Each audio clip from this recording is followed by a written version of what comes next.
Donc, pour ceux qui n'étaient pas présents à la formation, cette conférence s'inscrit dans le cadre de la formation réhabilité pour demain, hein, qu'on a donnée au mois d'octobre.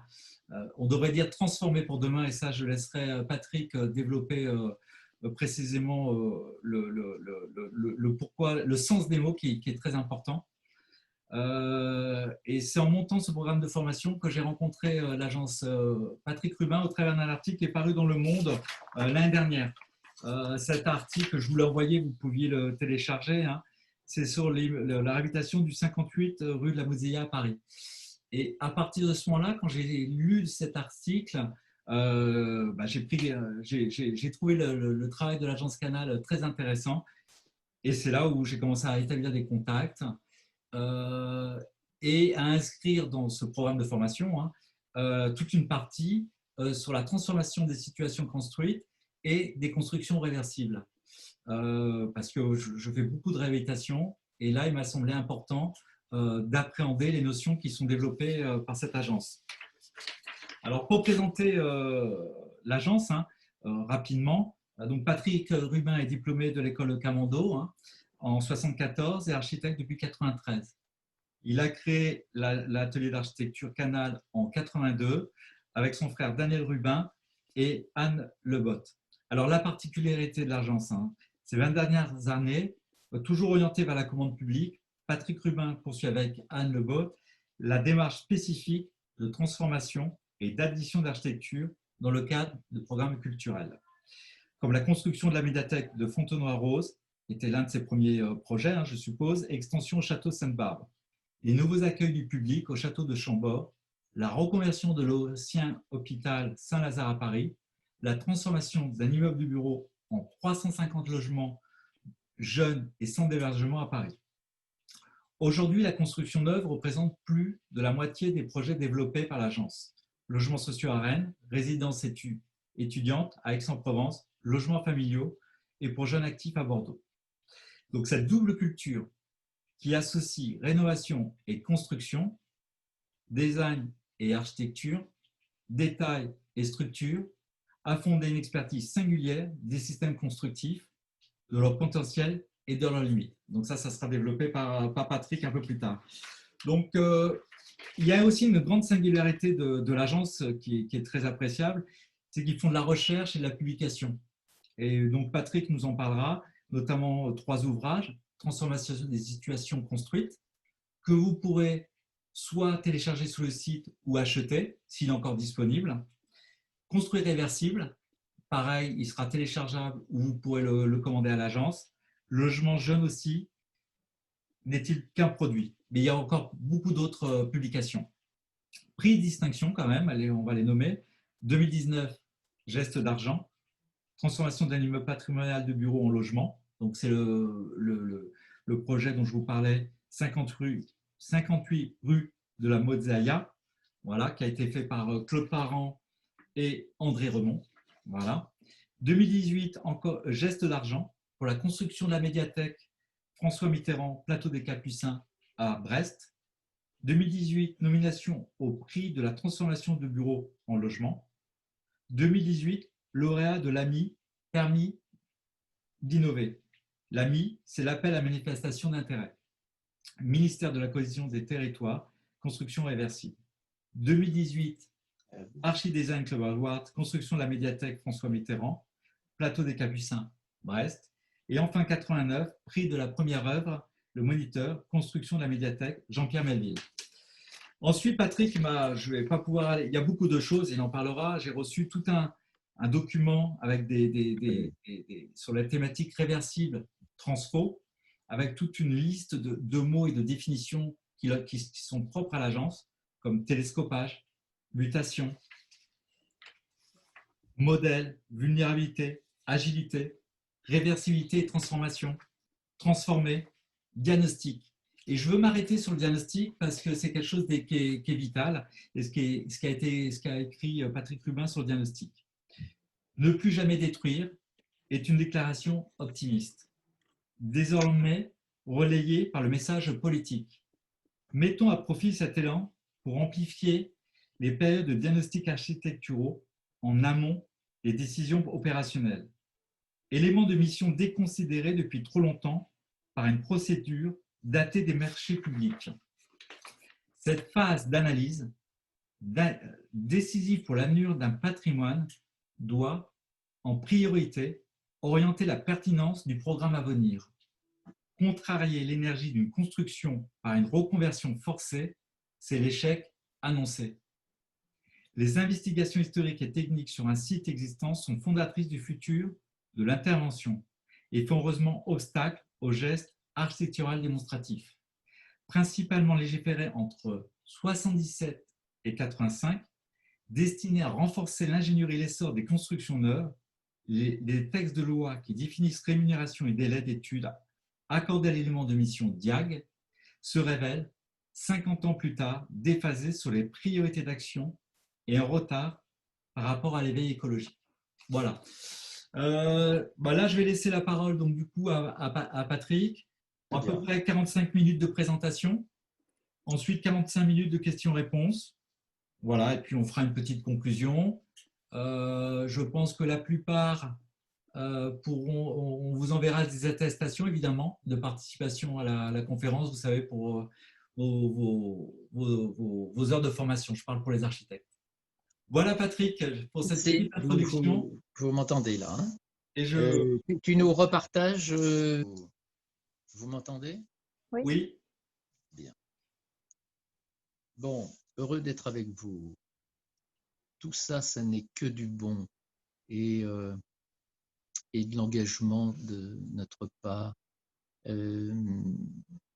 Alors, bon, j'ai été trop présenté, trop bien présenté.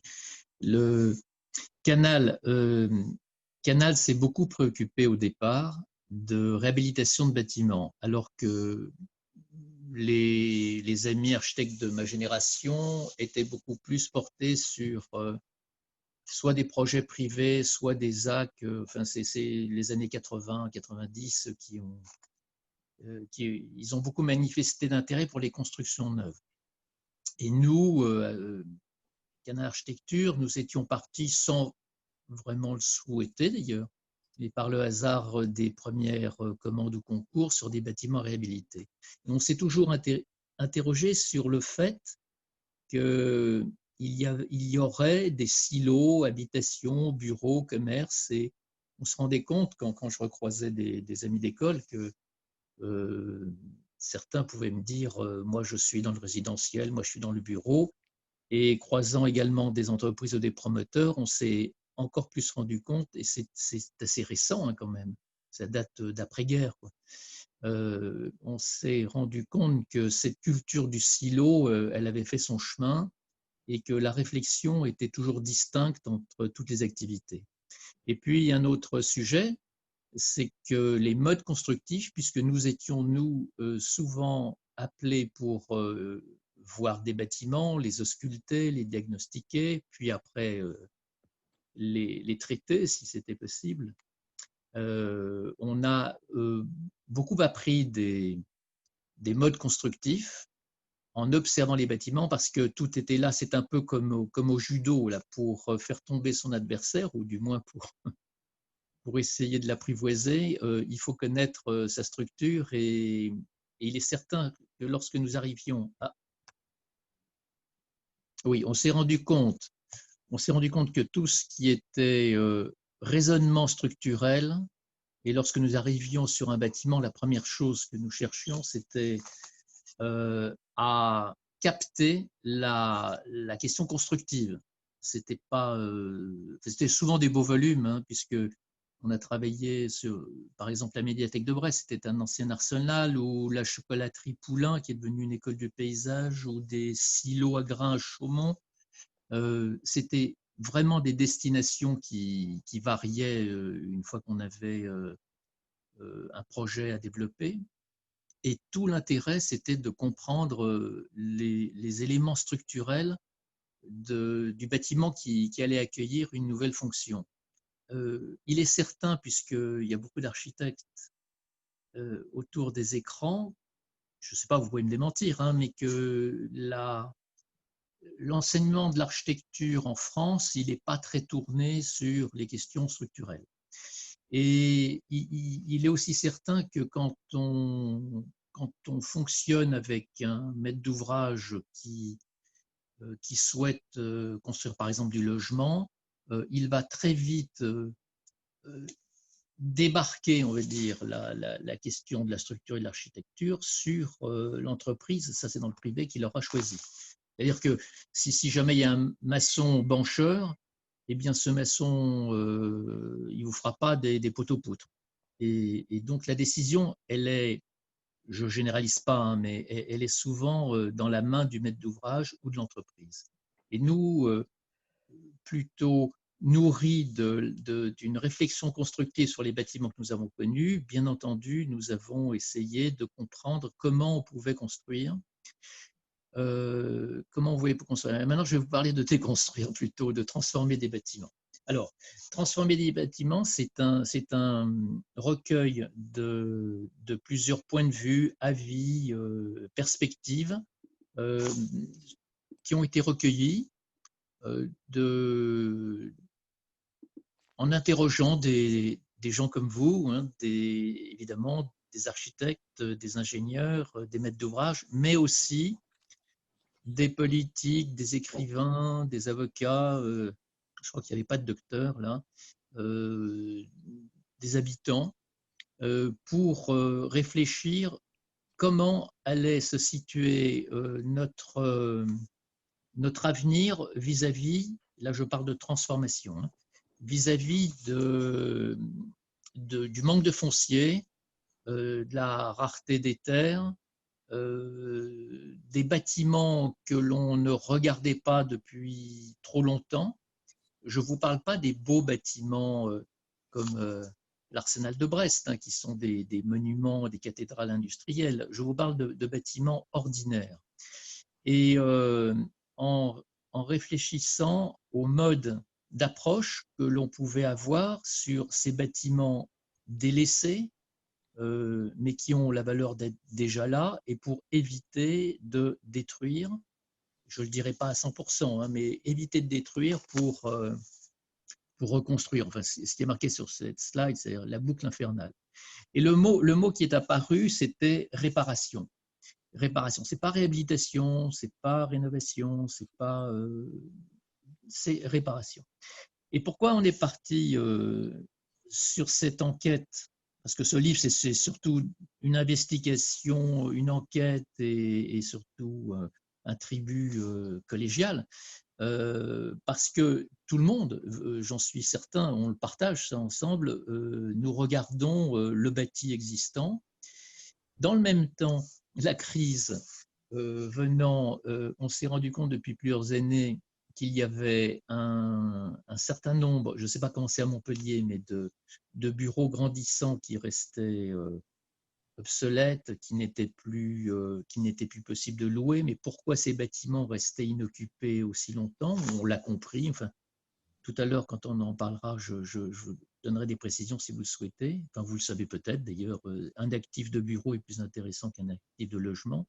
Mais par exemple, dans la région Île-de-France, c'est 2 millions de mètres carrés qui sont vacants. Et on se pose la question, pourquoi tous les gens dehors et pourquoi ces bâtiments n'abritent pas les gens sans toit? Rien que ça vaut un séminaire, hein, mais on en parlera. Quand je dis entre 2 et 4 millions de mètres carrés de bureaux, j'essaye d'être honnête, c'est que sur les 4 millions, il y en a vraiment 2 millions qui sont bloqués pour des questions de finances, et il y en a 2 millions qui pourraient vraiment être réhabilités en bureaux. Alors ça, c'est la rue de Mouzaïa, c'est quelques images de la rue de Mouzaïa, et pour se dire qu'un bâtiment de bureau qui est reconverti en logement, sur le papier, sur le discours, c'est toujours juste, ou du moins, ce n'est pas toujours juste, c'est un juste slogan. Pourquoi ces bureaux sont vides alors qu'on pourrait en faire des logements? Donc, cette occasion nous a été donnée avec la régie immobilière de la ville de Paris qui a lancé un concours rue de Mouzaïa dans le 19e sur un bâtiment de Claude Parent que vous allez voir. Donc juste, vous voyez, il était aimable ce bâtiment, c'est-à-dire qu'on a pu passer de bureau à logement. L'image doit être assez parlante. Et aujourd'hui, ce sont des étudiants, des jeunes actifs, des artistes qui habitent ce qu'on appelle du logement social. C'est le Crous qui en est le gestionnaire. Et ce bâtiment est un bâtiment qui a été réalisé par Raymond Day et Claude Parent. Claude Parent quand il était relativement jeune. C'est un bâtiment en béton très expressif de la période brutaliste. Pour ceux qui connaissent Parent, vous savez l'amour qu'il portait à Virilio sur les structures béton, sur les bunkers. Et ce bâtiment un peu rude, comme ça, que personne n'aimait dans le paysage du 19e, a une seconde vie et il est devenu donc résidence sociale. Le grand intérêt pour l'État, pour la ville de Paris, ça a été de l'acheter à l'État avec 80% de décote foncière. C'est-à-dire qu'ils l'ont payé très, très, très, très peu cher. Et c'est la loi Duflot qui a autorisé cette vente. C'est-à-dire que Duflot, cherchant à promouvoir le social, a trouvé des réserves chez l'État. Et donc, vous voyez, c'est tous ces bureaux qui sont vacants. Et ça, c'est l'exemple de l'État qui dit j'achète et qui s'engage à faire du logement social. Parce qu'évidemment, là, ça aurait très bien pu être des appartements résidentiels, peut-être pas de luxe parce qu'on est dans le 19e. J'aime beaucoup le 19e. Hein. Mais on aurait une opération juteuse pour évidemment un opérateur. Mais là, c'est donc du logement social. Alors, les grandes pathologies, là, je pense au béton du bâtiment de Bojenski. Si vous avez des soucis, là, j'ai quelques ordonnances sur les bétons. Donc, voilà comment a été rénové ce bâtiment sur son enveloppe. Des fenêtres aluminium, évidemment des problèmes thermiques. Donc ça, c'est à gauche, un béton qui, depuis 45 ans, avait bien vécu. Et aujourd'hui, il a été rénové et il est dans l'état que vous démontre la photo. Il a été réparé. Et dans la réparation, c'est-à-dire que rien n'a été cassé. J'ai jamais eu l'intention de bouger, par exemple, les baies, les menuiseries extérieures, mais ce qu'on a fait, et on a pu obtenir avec, je dirais, grande facilité de la part des monuments historiques, des ABF, du Vieux Paris, toutes les commissions, c'est de faire passer les menuiseries extérieures en bois, en chêne, et de faire une espèce de politesse à Claude Parent en conservant le côté sériel des fenêtres avec ce carré. Je n'ai pas trop le temps de vous expliquer toute l'histoire de la genèse de la transformation de ces fenêtres, car si vous regardez bien ce qui fait le bâtiment aujourd'hui, ce sont les fenêtres, évidemment, le béton, il a juste été restauré. Et aussi, ce qui fait le bâtiment, c'est ce qui se passe derrière. C'est un bâtiment qui a été squatté, il y a des tags qui ont été conservés. Et voilà ce dont je vous parlais. Ce sont des modules préfa qui forment la façade. Ce sont des modules porteurs, les planchers se posaient dessus. Et on a donc déposé ces fenêtres. On a compris comment cela avait été fait. Je ne veux pas trop m'attarder, sinon je vais dépasser mon temps. Mais si vous arrivez à voir les trois images l'une au-dessus de l'autre, c'est des fenêtres en aluminium qui ont à un moment été remplacées tout simplement par des fenêtres PVC et qui aujourd'hui sont des fenêtres en bois. Dans les trois images, on voit bien le carré que forme et qui est toujours le témoignage du travail de Parent. Et si je vous parle de Claude Parent, vous m'entendez là? Mhm. Oui. Et si je vous parle de Claude Parent, c'est dire que on est traversé par plusieurs problématiques. Bon, déjà, il faut gagner le concours. Après, il faut être dans les prix. Enfin, tout ça nous est très commun. Et à un moment, qu'est-ce que vous faites? Est-ce que vous faites une restauration à l'identique ou est-ce que vous faites une interprétation? Nous, on avait pris le principe de faire une interprétation tout en la doublant de la problématique de la barrière thermique. Et les coupes que vous voyez 74-2020 expriment comment on s'y est pris, c'est-à-dire qu'on a légèrement tamponné vers l'intérieur le composant fenêtre en faisant de haut en bas une barrière thermique. Et je dirais, c'est presque, on était encore plus surpris de l'effet qu'on voulait donner, c'est que les fenêtres étant renfoncées dans leur cadre pour pouvoir, comme vous le voyez, mettre le filant thermique, il y a des effets de relief qui en rajoutent au relief qui avait déjà créé par an, et des décalages de reflets, enfin, qui font toute la façade. Comme quoi, on n'a pas besoin de faire un dessin de façade. Parfois, il suffit d'écouter et d'amplifier ce qui a été fait. Donc ça c'est parce que je vous parle de réparation. Donc, le bâtiment, alors si, c'est vraiment intéressant de savoir, autant ici, on accompagne le bâtiment, on travaille avec des coûts tout à fait normaux. Ne croyons pas que parce que c'est en bois, c'est moins cher ou plus cher qu'en aluminium. C'est pas vrai. Nous avions fait les 2 prototypes et nous avions bien testé les prix qui étaient à égalité. Et le choix s'est porté sur la chaleur domestique du bois. Mais ce que nous n'avions pas prévu, et c'est là où il faut pointer les dangers de ce qu'on dit réhabilitons, car cela coûterait moins cher que de construire. C'est absolument faux. Hein. J'aimerais bien qu'on le démontait et en parler avec vous. Et je suis sûr que vous êtes plusieurs à avoir déjà démonté cette fausse vérité. Les planchers étaient constitués donc de poutrelles, d'ourdis et une petite dalle de compression. Ils portaient quand même 250 kg au mètre carré. Sauf que l'acoustique par ce dispositif n'était pas bonne, c'est-à-dire qu'on n'avait pas une masse de 20 cm en béton. Alors on s'est battu pour tenter de ne pas satisfaire à la loi acoustique qui est réclamée dans les bâtiments neufs. On n'a pas eu gain de cause.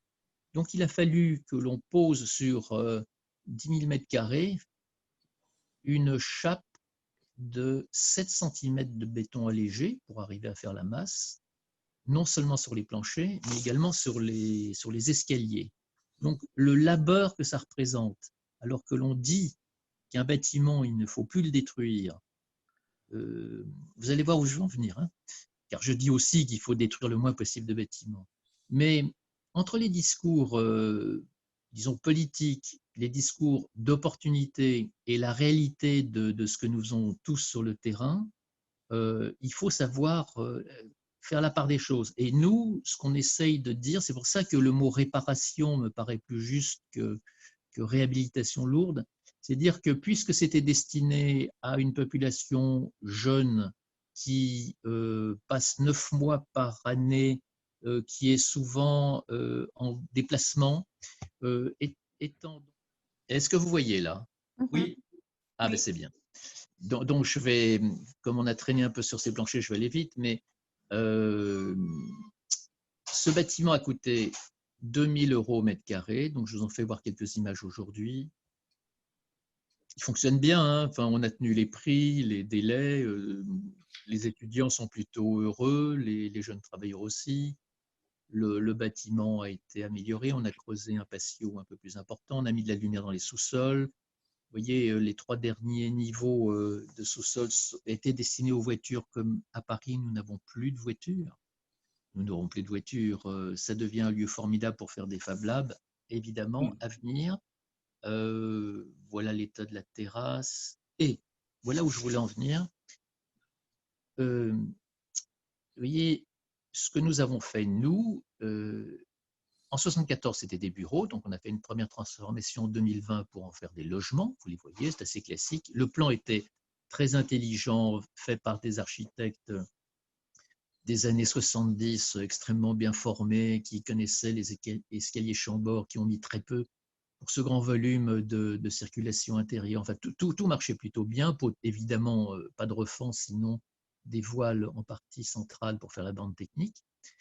Et donc plutôt rationnel. Et on peut dire que si on avait réhabilité ce bâtiment, ou si on l'avait transformé, ou si on l'avait réparé dans ces conditions, on ne serait pas à 2 000 € le mètre carré, on serait un peu en dessous. Et là, on pourrait dire oui, c'est comparable à la construction. Dans ce cas-là, oui, on peut réhabiliter. Quand je parle que de finances, hein, je ne parle pas ou d'amour de l'architecture ou de singularité du sujet. Je parle vraiment de ce qui préside très très souvent au destin d'un bâtiment. Et alors, on s'est interrogé en se disant, mais comment se fait-il qu'un bâtiment réhabilité qui a déjà toute son enveloppe, ses planchers et son intelligence coûte le prix d'une construction neuve? Alors, on a essayé, mais ça fait longtemps qu'on travaille sur ce sujet, de repenser à l'industrialisation du bâtiment, à laquelle malheureusement je ne crois plus. Mais on s'est dit que si on distinguait ce qu'on peut appeler le second œuvre du gros œuvre, il y avait peut-être un moyen d'y arriver. Et ce que vous voyez, l'image rouge et bleue, elle signifie ce que pourrait être ce bâtiment en 2040.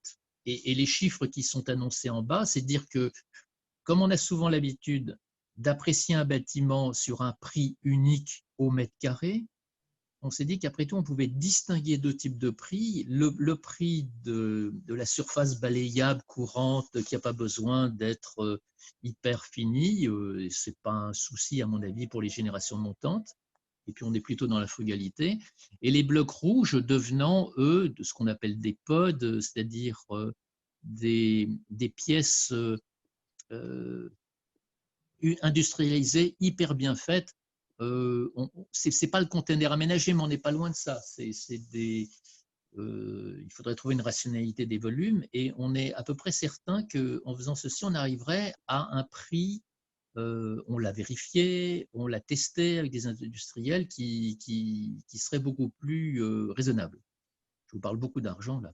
Mais on peut également repenser à ce que visitaient les Italiens comme Colombo des années 70. Là, c'est le petit dessin en haut, où c'est une espèce de total unit, c'est-à-dire que tout est intégré dans une seule machine.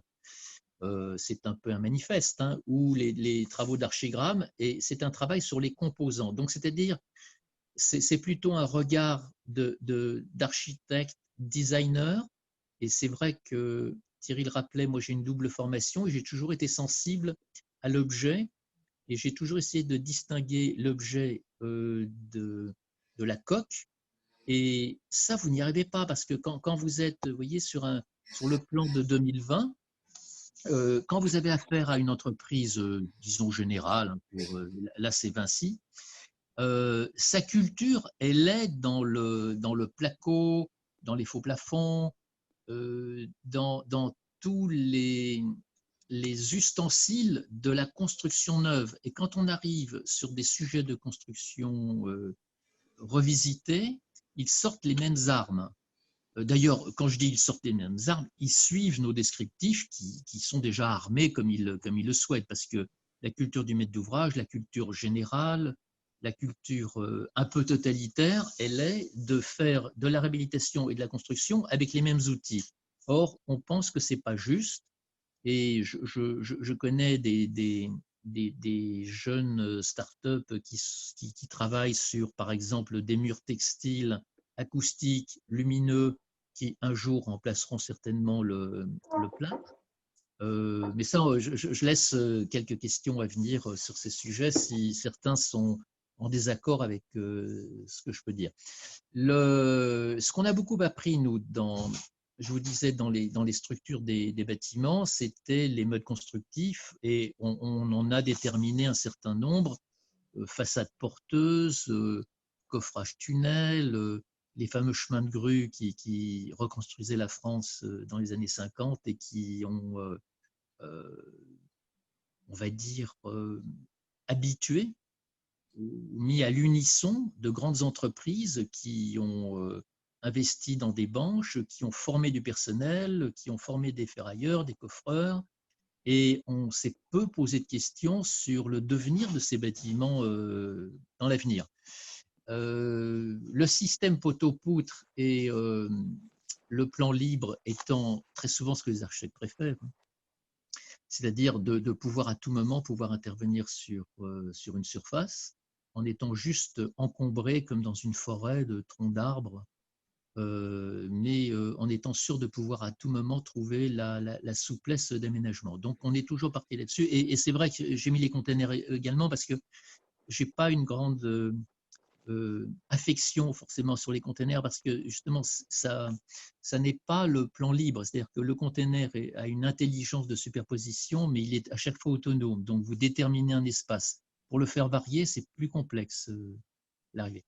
Et c'est pour ça que j'ai fait un peu cette démonstration à l'envers, c'est-à-dire que je vous ai d'abord parlé de transformation, de réparation, de quelques réflexions que nous avions sur le mode de réparer, parce que demain, c'est évidemment ce qui nous attend tous, enfin, ce qui m'attend moi, ce qui attend les plus jeunes, ce qui attend les gens de l'équipe Canal, parce que c'est ainsi que ça fonctionne non pas seulement en France, mais en Europe, c'est qu'on regarde, enfin, on regarde le bâtiment ordinaire, même s'il n'est pas aimable, il faut savoir le conjuguer. Et donc, ça, c'est le deuxième livre que nous avons produit. Et le premier, c'était Conseil réversible. Et Thierry me demandait, mais pourquoi vous avez fait réversible avant transformation? Parce que de toutes ces réflexions de l'agence, on s'est dit qu'il était temps maintenant de dire au pouvoir public, aux privés, aux investisseurs qu'ils n'avaient plus le droit, enfin, c'est très politique, hein, c'est même dans la Convention citoyenne, hein, on n'a plus le droit de construire un immeuble sans penser à sa seconde vie et qui a quelques modes de réflexion à bouger. Donc ça, c'était qu'est-ce qu'on a fait dans ce petit bouquin. Donc encore une fois, c'est complètement accessible librement sur notre site. Et il y a aussi des petits films autour de ça, des films animés. Et n'hésitez pas, et les étudiants en profitent heureusement. Et encore une fois, ce n'est pas le livre de Canal ou Patrick Rubin, c'est un ensemble de personnes qui ont participé à ces sujets. Donc, Réversible est arrivé avant Transformation, parce que cet immeuble que vous voyez en plan, vous êtes toujours là? Mhm. Bon, l'immeuble qu'on voit en Oui, plan on est toujours là. droite-gauche, c'est un immeuble de bureau. Ça va plutôt dans ce sens-là. C'est-à-dire vous partez de la gauche et vous allez vers la droite. C'est-à-dire qu'un immeuble de bureau est aménagé avec un système, il y a 7 principes. Chez nous, il y a 7 principes. Hein. Chez d'autres, chez vous, vous pourriez en avoir d'autres. Mais c'est le plan libre, les escaliers à l'extérieur, une épaisseur de bâtiment qui fait vers 13 mètres. Toutes les circulations, les fluides à maintenir sont aussi à l'extérieur avec les escaliers. Le poteau dalle dont je viens de vous parler. Si jamais il faut aller placer des salles de bain au centre de ces grands plateaux, on a déjà des martyrs qui sont là pour pouvoir, sans reprise structurelle, descendre les gravitaires. L'enveloppe, c'est 30% de composants à modifier, c'est-à-dire adapter. Par exemple, à gauche, c'est des grandes entrées des halls d'entrée dans des espaces de travail, et à droite, ce sont des portes palières et elles sont desservies par le même principe de circulation verticale. Et puis, évidemment, puisque ce n'est pas qu'un objet, et si on réfléchit à la ville, il y a ce qu'on appelle le socle actif en partie haute, donc en partie basse, pardon. Le socle actif, c'est vraiment le dialogue avec la ville, parce que ça, c'est un exercice théorique que nous avons fait là. C'est dire que sur 2 niveaux, il faut savoir parler à la cité, y installer des cafés, des vétérinaires. Et puis à droite, c'est toujours aussi double niveau en partie basse pour pouvoir y installer, par exemple, loger des maisons de ville sous un bâtiment avec des effets duplex et qui n'est pas forcément la même adresse que le bâtiment collectif. Bon, tout ceci est à discussion et je vais vous faire voir. Je vous fais voir d'abord les principes dont je vous parlais. Vous voyez, je pense assez parlant. Hein, c'est vraiment un squelette le plus libre possible. Ah oui, je ne vous ai pas parlé de la hauteur de 2,70 parce que bureau, logement, et vous savez, dans des bureaux avec faux plancher, faux plafond, vous avez 2,70. Dans les logements, vous avez 2,50. Si vous offrez 20 cm de plus dans les logements, c'est plutôt bien pour les lits superposés et pour faire entrer la lumière. Et les bureaux, on cesse de poser des faux planchers, des faux plafonds qui ont fait la fortune de Hunter Douglas et d'autres. Parce qu'on n'a plus besoin, on a une meilleure inertie si jamais on a des planchers béton, on peut faire de la ventilation naturelle la nuit, c'est aussi le fait d'avoir 13 mètres, ça nous permet de faire des bureaux, non pas de 18 mètres, mais de 13 mètres qui fonctionnent bien sans leur salle de leur salle de réunion au centre, puisqu'on a décentré la bande active, on l'a décentrée sur l'extérieur, et ça fait de très bons logements traversants avec des courants d'air. Bien entendu, comme les amis qui voyaient nos évolutions nous ont dit, mais ça fait un peu la ville générique, c'est tous le même modèle. On a fait trois simulations sur des zones d'aménagement assez connues entre Lille, Aubervilliers, j'ai oublié une autre, enfin, avec évidemment des figures urbaines différentes. Donc tout ceci peut marcher. Et à la conclusion de Thierry, je suis toujours à peu près dans l'heure.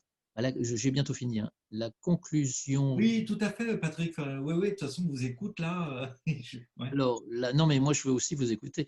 La conclusion de notre étude, on a eu vent ce qu'on appelle un AMI, appel à manifestation d'intérêt du ministère du Logement, où nous avons été pris parmi huit lauréats.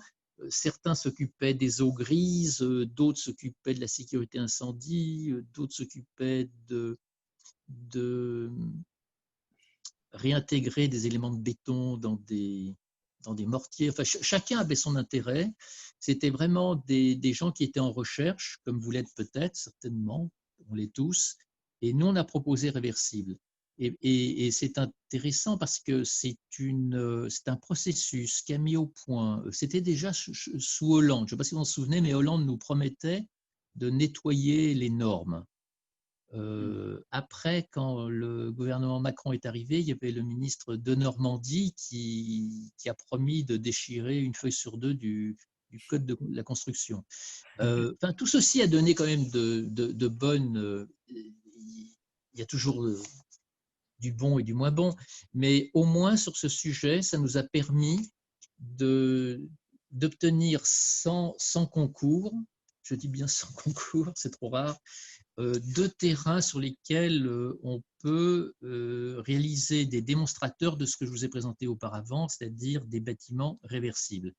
Et donc, la dérogation dont on va avoir le bénéfice, parce que c'est bien ça le permis d'innover, est là pour essayer d'assouplir certaines règles sévères, administratives, et par exemple, pour le permis de construire, sur la question du permis de construire, le fameux CERFA hein, qu'on signe tous, il n'y a pas marqué réversible. C'est-à-dire que si vous présentez ça à un agent instructeur, si vous lui mettez une croix sur réversible, ça ne marche pas. Si vous lui dites pas c'est habitat, c'est bureau, c'est activité, là, son ordinateur mental dysfonctionne. Et ce qu'on va faire à Bordeaux, c'est justement grâce à un permis, grâce aussi à des avocats qui travaillent sur le sujet, c'est mettre en œuvre ce que dit la loi parce que faire demain, enfin, le permis d'innover est passé à l'Assemblée, est passé au Sénat, c'est une loi. Je vous invite sur Internet, vous la trouvez facilement, qui permet de déroger. C'est ça, c'est le mode de la dérogation pour un pays comme la France qui est ultra normé. On a trouvé donc ce dispositif et donc nous allons faire à Bordeaux, donc sur les 7 points dont je vous parlais auparavant, donc la figure a changé forcément puisqu'on a eu une parcelle, donc ça n'est pas la monotonie du système hein, et nous allons faire un bâtiment qui aura une hauteur libre de 70, des planchers béton, une structure libre et voilà à peu près l'image, ça c'est pas complètement fini hein, l'image. On dépose le permis en janvier de ce bâtiment qui, à chaque fois que je le présente, on me dit alors qu'est-ce que c'est? Et je dis non, c'est hybride, c'est non genré, c'est du bureau, de l'activité, du logement, ça pourrait être un hôtel. Bon. Et c'est pas si compliqué, enfin, ça n'est pas complexe d'y arriver au niveau de ce qui est notre quotidien architecte. C'est vraiment, à la limite, on pourrait construire un immeuble comme ça sans dire qu'il est réversible. Sauf que, en plus de la réversibilité ici, donc à droite à gauche, vous pourriez avoir du logement à droite à gauche, mais vous pouvez aussi avoir en millefeuille un logement et un bureau. Et au centre, et c'est venu certainement, ça s'est installé très naturellement. C'est ce qu'on appelle les fabriques. Vous voyez, c'est les petites lumières blanches que vous voyez sur les pontons qui relient les deux tourelles. Ce sont des, oui, on appelle ça des fabriques. En fait, ce sont des lieux, des espaces de délestage qui peuvent servir autant au bureau qu'au logement et qui autorisent,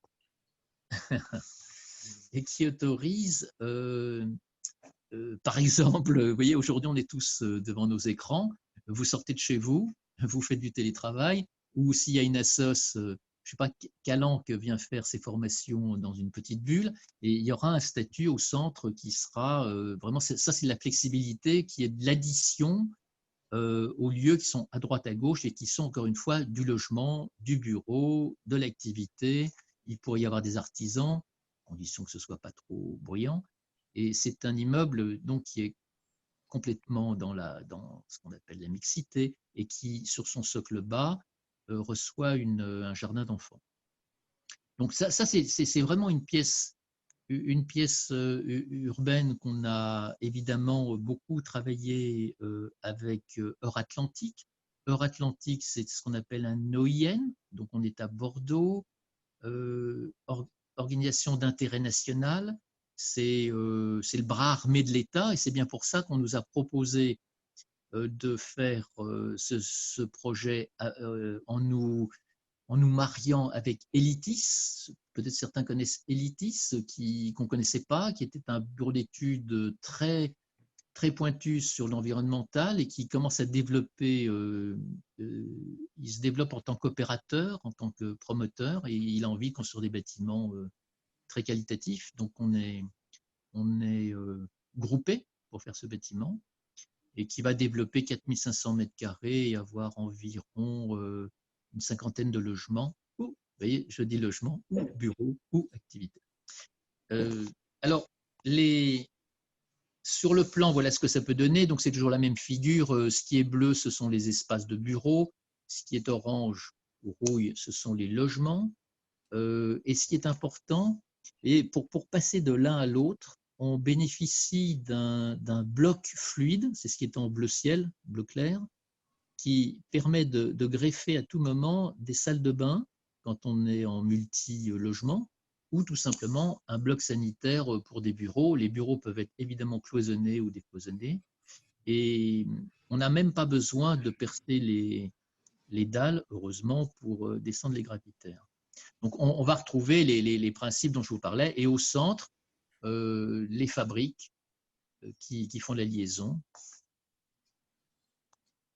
Les fabriques qui font la liaison. Et évidemment, si on était en logement, on pourrait avoir un seul escalier. Là, on a 2 escaliers parce qu'on est en bureau. Voici les variétés que ça peut donner en superposé, à droite, à gauche. Donc, tous les calculs sont possibles. Donc, encore une fois, c'est la dernière image. Tout ceci, comme architecte, on sait tous le faire. La seule chose à laquelle on déroge, qu'est-ce qu'on pourrait dire? C'est mettre 2,70 et de mettre des circulations à l'extérieur. On ne déroge en rien en mettant à l'extérieur, c'est parce qu'on dégage les plans et on a des circulations désenfumées. On va facilement à la maintenance pour les réseaux verticaux. On a bénéficié d'intérêts qui nous a permis, entre les deux tourelles, d'inventer ces decks et ces fabriques. Donc je dirais que c'est vraiment un projet comme il y en a tout autour de nous sur ce site. Ce qui est bien plus compliqué, c'est la part administrative et fiscale. Alors administrative, on est en train d'y arriver avec les dérogations, puisque le législateur a fait en sorte que ce soit possible et nous accompagne. Fiscalement, c'est les copains de Bercy, c'est-à-dire le ministère des Finances et le ministère du Logement, comme tous les ministères. Je ne sais pas si vous regardez les séries, hein, mais c'est souvent le cas, c'est un peu la guerre. Et Bercy, mais on peut ne pas s'en étonner, s'inquiète. Si jamais il y a des familles de bâtiments réversibles qui se mettent en place, ils seront incapables de faire des projections pour savoir où iront leurs redevances. Et vous savez que les redevances bureaux sont bien plus importantes que pour le logement, et que pour un élu, bien maîtriser son PLU, ben, c'est bien d'avoir à projeter le nombre de logements et le nombre de bureaux avec des arbitrages. Et là, ça pose un problème. Donc, vous voyez, entre le politique et la fiscalité, on sait qu'on n'est pas tout à fait sorti. Et par exemple, et je finis avec ça, on est aujourd'hui sur le mode de calcul des véhicules. On nous dit un véhicule par logement, un véhicule par 180 mètres carrés de bureau. Si vous faites le calcul, vous le faites sur quoi? Sur le logement, sur le bureau. Donc, il faut foisonner et aller discuter avec l'administration. Bon, c'est un peu technique, là, je ne voudrais pas finir par la technique et vous dire que si on y arrive, il y a une troisième étude qui se met en place sur ce qu'on va appeler zone. Je change tout à fait de paysage. Là, c'est tous les délaissés, tous les terrains vagues, tous les non-lieux qui sont souvent sur les secondes ceintures autour des villes et qui ne sont pas exploités, qui ne sont pas regardés. Un peu, c'est ce qui suit d'ailleurs transformation des situations construites. Mais là, on n'est plus sur l'objet, on est sur des terrains et on essaye, à l'image d'une zone d'activité sur laquelle on travaille à Morangis, à côté de Paris, à côté d'Orly, on essaye de voir comment on peut réinvestir ces lieux qui sont en mutation totale pour retenter aussi de faire de la ville, quoi. Et là, on espère partager ce sujet avec des gens de la littérature, enfin des personnages qui ont un tout à fait autre regard que les urbanistes ou les architectes, et on verra ce que ça donne. Pour l'instant, ce n'est que le début du projet. Et voilà, merci. J'ai été long. Non, c'était très bien, Patrick. C'était très intéressant. Il y en avait un peu trop, il y en avait un peu trop. Mais... Oh, je pense pas. On va voir un peu peut-être les réactions de chacun. Dites-moi. Peut-être que vous pouvez remettre, Patrick, qu'on vous voit si vous voulez. Ah, Je ne sais pas. je vais essayer pour qu'on me voie. Ah oui, c'était Jacques, effectivement, Mézard à l'époque, je vois. Ouais. Alors, est-ce que tout le monde... Ah, tiens, il y a une personne qui a dû arriver entre-temps. Ah, ben, on vous revoit. Vous nous entendez? Très bien. Alors, je ne sais pas, est-ce qu'il y a des questions que vous avez à poser? Je peux commencer? Eh bien oui, Oui, vas-y, Karine. Oui. Karine. Bon, pour le bâtiment innové, juste la question, alors j'ai peut-être pas bien suivi, la réversibilité du programme, elle se fait indépendamment donc des deux plots, et si c'est le cas, ou par niveau, et si c'est le cas, comment ça se gère au niveau des noyaux verticaux entre bureau et logement? Oui, les noyaux verticaux sont reportés sur la façade. Je ne sais pas Oui, si vous avez entendu, je disais le bleu oui, ciel là, c'est ça. oui, tout Donc à fait. tous les réseaux sont de haut en bas, passent, alors l'air, l'eau, l'électricité passent devant l'ascenseur. Et donc, on va dire les trois fluides principaux sont verticaux et rentrent après soit dans les logements en pieuvre, soit dans les open space ou espaces cloisonnés. Mais c'était par rapport à, je ne sais pas si vous avez suivi ou ces petits bouquins, mais par rapport au projet, on va dire théorique, on est arrivé là à superposer, c'était peut-être votre question, un bureau, Non, ça peut moi, être c'est par vraiment le rapport aux bureau. personnes, en fait. C'est comment on gère le flux des personnes. Ah, le euh, flux, ah, je pensais que vous me oui, parliez des au niveau de fluides. la sécurité incendie entre Deux des bureaux et des escaliers, logements, si c'est en deux, superposition. eh ben, ils sont en superposition.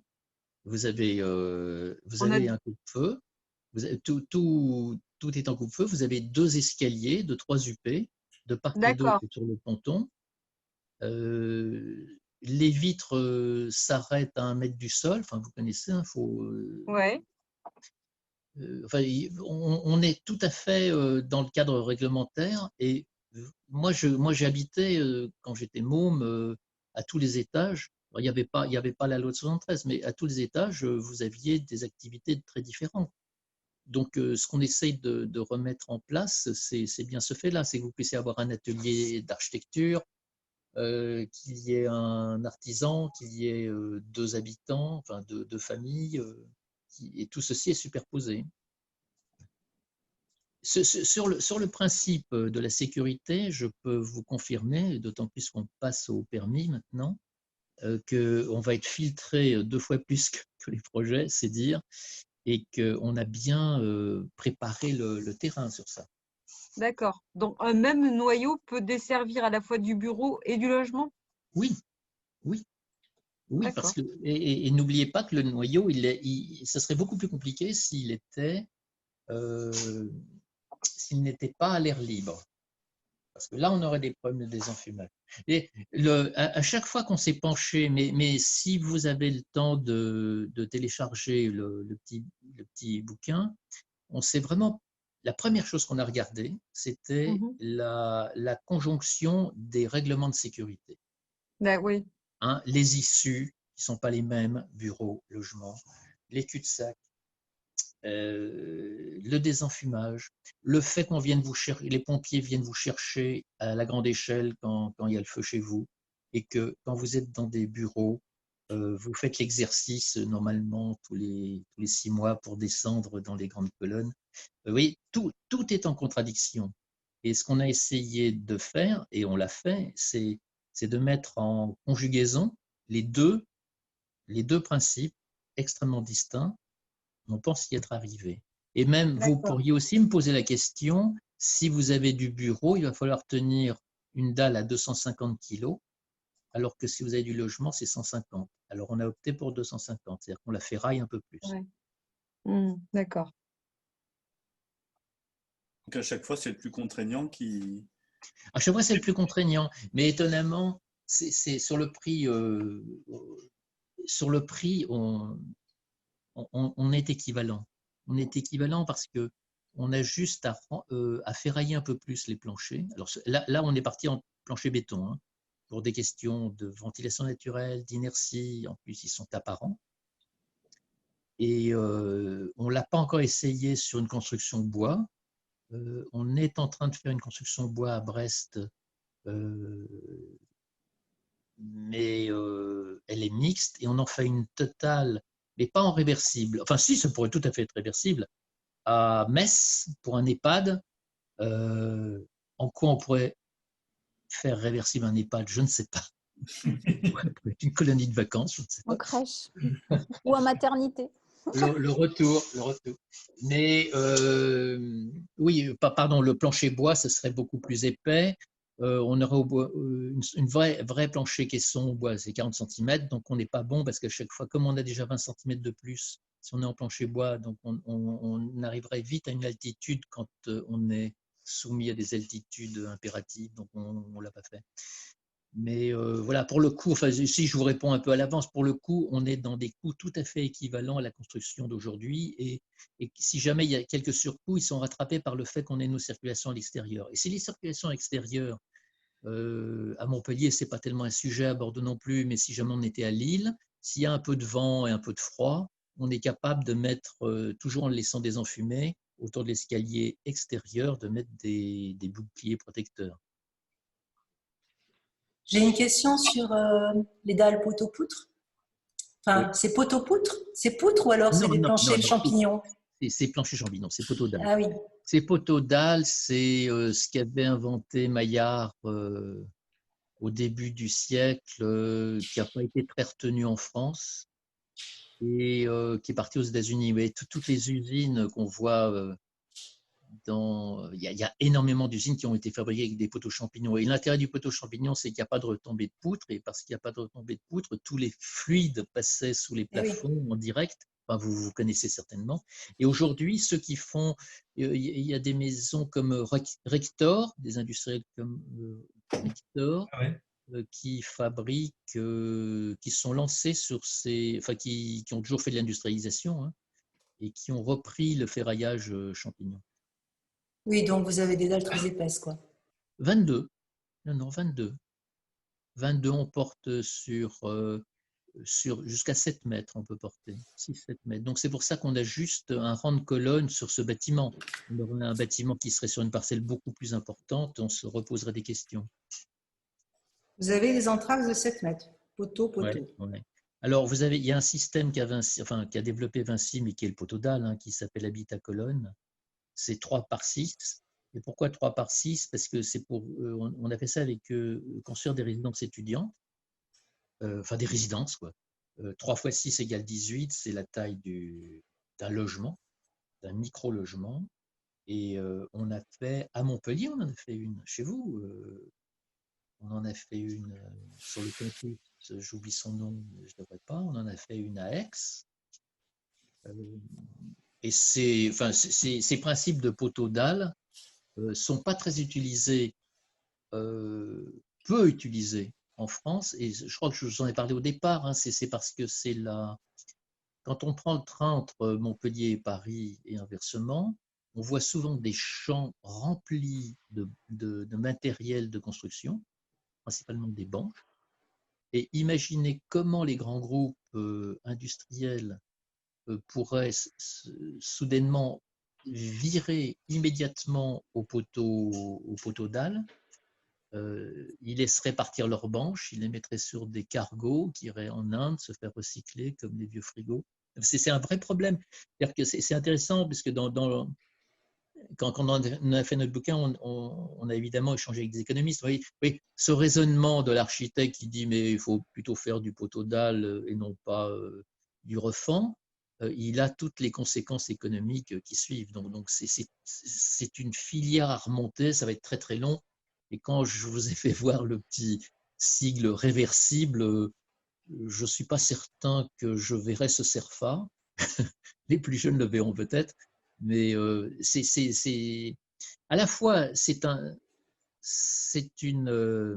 long parcours. Nous, ça fait à peu près 10 ans qu'on travaille sur ce sujet. Et en même temps, c'est extrêmement facile à faire parce que je vous l'ai dit, si on avait gagné un concours à Bordeaux sur ce terrain, on serait en train de construire exactement ce bâtiment sans le célébrer réversible. C'est qu'une fois qu'il serait fait, on dirait, si vous avez un problème d'affectation, vous voulez changer, on vous a fait du logement, vous voulez en faire du bureau, c'est très facile. Et vous dépensez à peu près 20%.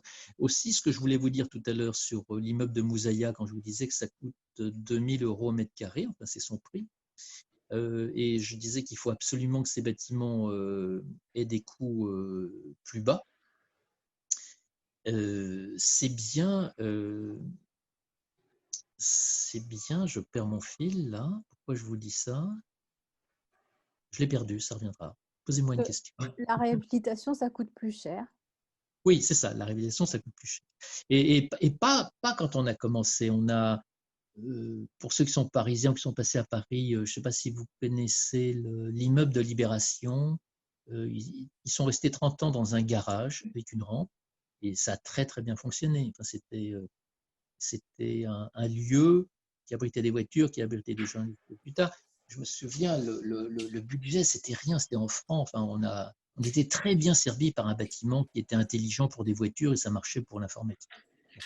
Mais après, se sont cumulées des règles et des normes. Et entre bureau de contrôle et tous les contrôleurs et tous les certificateurs, ils ont plombé cette facilité que nous avions eue avec ce garage pour installer vraiment avec 3 fois rien, des 400 personnes quand même. Et donc, je vous le disais tout à l'heure, c'est que les normes de la construction se sont tout doucement déplacées sur la réhabilitation. Et là, il faut lutter contre. Alors, pour lutter contre, il y a une arme formidable qui s'appelle le permis d'innover. C'est là où on peut essayer de redescendre certaines normes. Question. Il n'y a plus de questions. Moi, je reviens sur cette notion de dalle champignon parce que là, on étudie un bâtiment sur ce principe-là, justement. sur une idée de réversibilité. Bon, initialement, c'est un bâtiment de logement. Bon, effectivement, en coût, on est arrivé à une équivalence poteau-poutre ou dalle champignon. Par contre, effectivement, la difficulté va être de trouver l'entreprise, puisque c'est quand même une solution de technicien, de bureau d'études. Et à l'appel d'offres, ce qu'on craint, c'est qu'effectivement, peu d'entreprises jouent le jeu. Ça rejoint ce que vous disiez, hein, c'est-à-dire que les habitudes, et voilà, il y a des... Oui, mais un jour, on a arrêté de laisser couler l'eau. Donc, on a fait du tri sélectif. Dans le bâtiment, il y a de beaux discours. On saura faire comprendre aux générations montantes, ingénieurs, techniciens, bureaux d'études, que la question, par exemple, du poteau dalle, qui n'est pas un coût supérieur, hein, encore une fois, mais qui fait mal à la tête au chef d'entreprise qui a ses banches qui sont stockées dans ses garages. Et moi, j'ai eu cette expérience hein, à Saclay. On a gagné un concours avec une résidence 300 logements étudiants sur le plateau de Saclay. On l'a gagné avec tout ce dont je viens de vous parler. Réversibilité, plus tard, les étudiants peuvent devenir des chercheurs, ou c'est des chercheurs qui arrivent d'Inde ou de Chine avec leur famille et qui ont besoin de rester dans des grands appartements. Donc, on avait tout prouvé et prévu pour faire du réversible. Et notre maître d'ouvrage, c'était un concours associé, hein, c'était un espèce de conception-construction.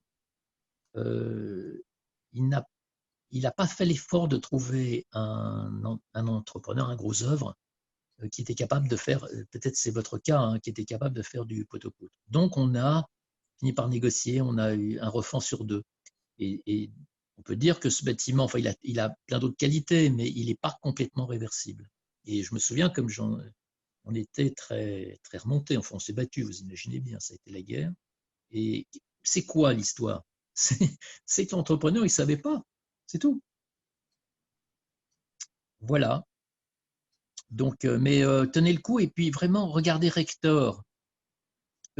Rector vient de développer, c'est un industriel, le procédé Caméléo, ça s'appelle Caméléo comme ça, et il peut vous aider parce que lui, il vient porter son savoir auprès des entreprises. Et si les entreprises ne sont pas forcément toutes outillées de la même manière, ils peuvent entendre ce que dit un industriel et après, c'est des rapports de prix. Moi, j'ai une question, Patrick, par rapport au projet de Bordeaux que vous avez présenté. À quel moment se fait l'affectation au bureau ou logement? Comment ça se passe? Enfin, théoriquement, elle ne se fait pas. Mais par Et contre, qui va pour la faire à un déposer, moment? À oui. un moment, ça va se faire. Mais oui, alors, quand on va déposer le permis de construire, on sait qu'on va avoir 50-50. C'est-à-dire qu'on va dire il y a 50% de bureaux, il y a 50% de logements. Ils seront sur papier affectés. Chacun aura sa place. Chacun aura sa chambre, on va dire. Et au moment de la commercialisation, enfin, c'est pas, non, ça va être une location, hein, oui, c'est important de dire qu'on ne peut pas faire un immeuble réversible et vente à la découpe après, c'est trop compliqué. Il faut que ce soit une copropriété avec un gestionnaire qui est capable de jouer justement sur son échiquier logement-bureau. Et donc, on va faire valoir qu'il y a logement-bureau superposé, 50%, et on va dessiner tous les plans, même si ce n'est pas un ERP, donc les plans ne seront pas forcément demandés, mais enfin, on dessine tous les plans. Moi, j'aurais rêvé de faire des espaces libres prêts à finir, hein, mais pour faire un bilan de promoteur, ça ne marche pas. Et après, lors de la construction, lorsqu'on va trouver les locataires, je pense que les choses vont bouger. Le puzzle va bouger et nous, on sera couverts par le permis, qui sera véritablement un permis d'innover sur ce principe de la flexibilité Mais alors, irréversible. c'est une copropriété ou c'est des Non, c'est pas une locataires? copropriété, c'est vraiment Propriété unique. c'est une propriété unique et il y a un gestionnaire, un peu comme les résidences jeunes travailleurs, étudiants. Et donc, ce sont des investisseurs. À un moment, le schéma, c'est le suivant, vous avez des investisseurs qui investissent. Alors, il y a eu la grande vogue des résidences étudiantes, alors vous avez des fonds de pension incroyables. Vous connaissez un peu le principe. Et là, ce sont des investisseurs suédois qui s'appuient sur nous, surtout c'est Elitis qui les a fait rentrer dans notre groupement, et eux sont ravis de pouvoir développer. Ils ont décidé de développer de l'immobilier, évidemment vert. Je ne vous ai pas précisé tout à l'heure que c'est un bâtiment totalement passif, hein, parce que quand vous avez vu les images, là, peut-être vous avez vu, mais il y a 2 pignons qui reçoivent des photovoltaïques. Je dis au revoir à un moment au couvre-feu. Salut. Demain. Ouais, d'accord. On se retrouve tôt. Ok, salut. Au revoir. Donc, je vous parlais des photovoltaïques. C'est-à-dire que les investisseurs essayent de se démarquer aujourd'hui sur ce qu'ils appellent des produits, évidemment, innovants. Produits innovants, enfin, c'est le terme. Et ils se rendent bien compte que ce que faisait la personne qui m'a parlé tout à l'heure, qui disait faire un projet aussi flexible, réversible, et de tenter le poteau champignon, ils se rendent bien compte que ce qui intéresse tout simplement les gens, d'abord, c'est de pouvoir habiter un peu différemment et de ne pas se faire imposer des T2, T3, T4. Et que si on dépasse ce sujet, c'est des mouvements de société, c'est la raison pour laquelle on a également associé ce que j'appelais les petites fabriques de délestage, là, et que dans un même programme, pour un même prix, on peut aller au-devant de la demande sociétale. Enfin, je suis sûr que ce que je vous ai dit n'étonne personne. Enfin, il y a une espèce d'évidence, mais la contrepartie, c'est que ceux qui vont venir me voir, c'est pas Bouygues Immobilier, et quoique. À un moment donné, Parce c'est que ça. étonnamment, si je dis ça, mais vous voyez, Nexity, Paribas, enfin les gros opérateurs là, français, ils ont vu circuler le bouquin et c'est vrai qu'ils nous joignent, ils veulent comprendre, parce qu'en ce moment, tout est incertain. Donc, c'est le temps de la réflexion. Je crois que vous avez une chance avec votre poteau champignon. Hein. J'espère bien. On est à combien là? Les gens sont partis peut-être, non? Non, non, non, il y a toujours 19 personnes.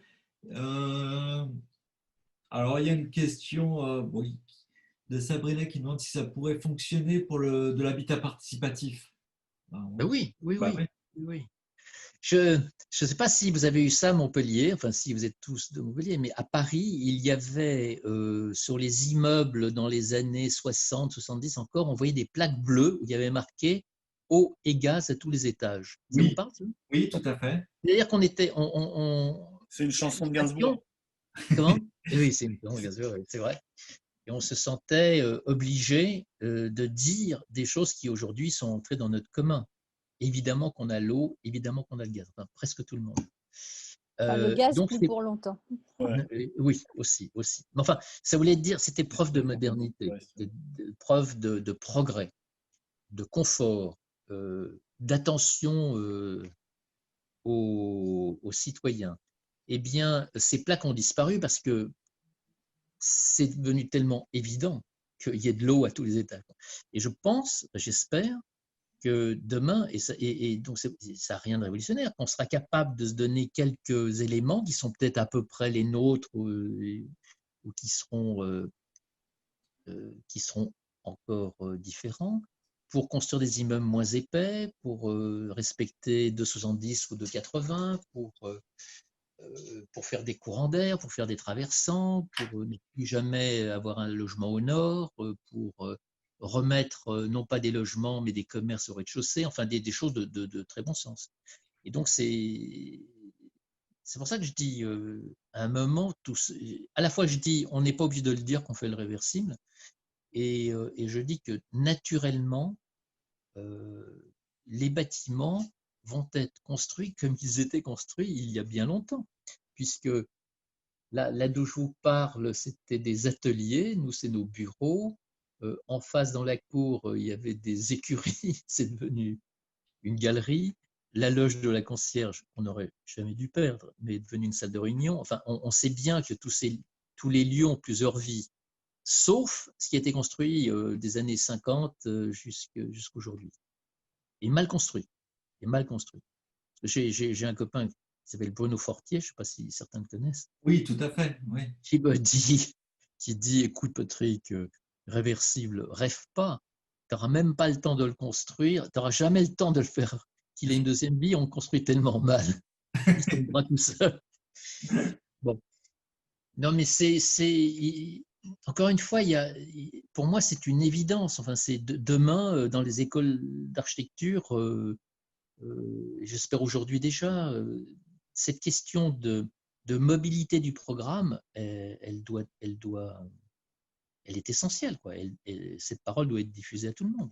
Puis je suis sûr que... Effectivement, il parlait de mixité, mais il parlait de mixité sociale dans la construction, et on s'aperçoit que la mixité d'usage, ce dont vous parlez par rapport aux bâtiments réversibles, elle est peut-être encore absente chez certains maîtres d'ouvrage. Et effectivement, c'est l'avenir. Les mixités non plus. On passe de la mixité sociale qui est toujours importante, mais effectivement à la mixité d'usage. Oui, un promoteur qui nous a demandé de faire une faisabilité arrive avec son cadastre et nous dit là, il faut que je sorte 30 logements. Et alors, je dis, mais pourquoi vous voulez 30 logements? C'est 30 logements, quoi. Et je lui dis, on ne parle pas de la mixité, mais il dit, bon, et puis vous savez bien, il me faut 30% de social et 30% avec le schéma, quoi. Ouais. Et je commence à lui parler des mixités d'usage dont vous parlez. Et là, oui, il me rajoute, juste à la fin, il me dit, il faut que ce soit sympa. Alors, je lui dis, est-ce que c'est sympa? Qu'est-ce que c'est sympa? Et je lui déroule le fil, je lui parle de ses enfants. Enfin, il avait certainement des enfants de l'âge de mes enfants, enfin 20 ans, tout ça. Et je lui dis, mais qu'est-ce qu'ils font, vos gosses? Et qu'est-ce qu'ils ont envie? Et qu'est-ce qu'il y a autour?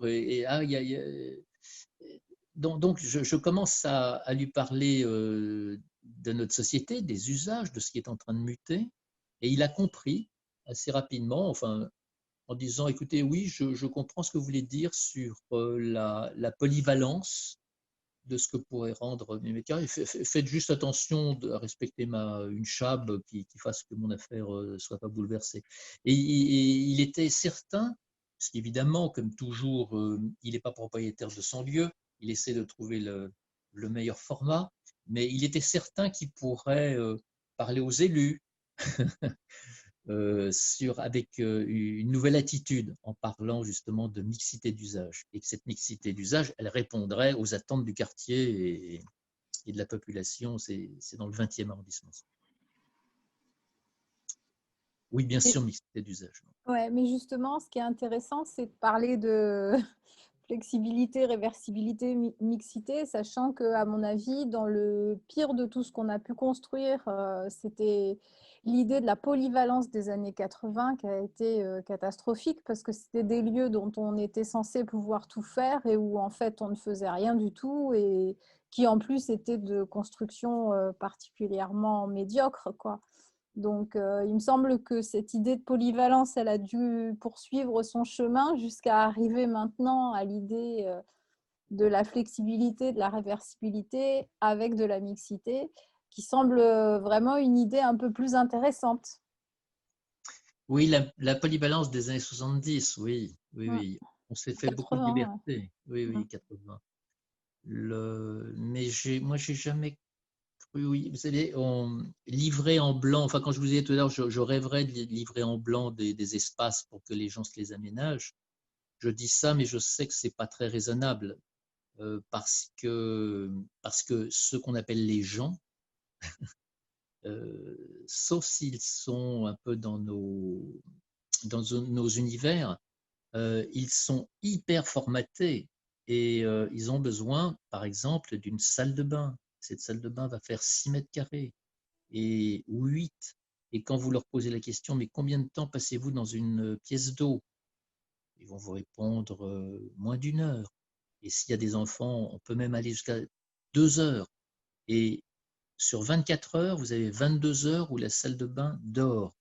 Quand vous réfléchissez sur ce lieu qui plombe 6 mètres carrés sur un 40 mètres carrés, par exemple, vous dites, oh là là, il y a peut-être une solution à apporter. Cette solution, elle est possible. C'est un mur épais où on a. Enfin, c'est vraiment un travail à la japonaise ou comme sur les bateaux, tout en ayant un certain confort.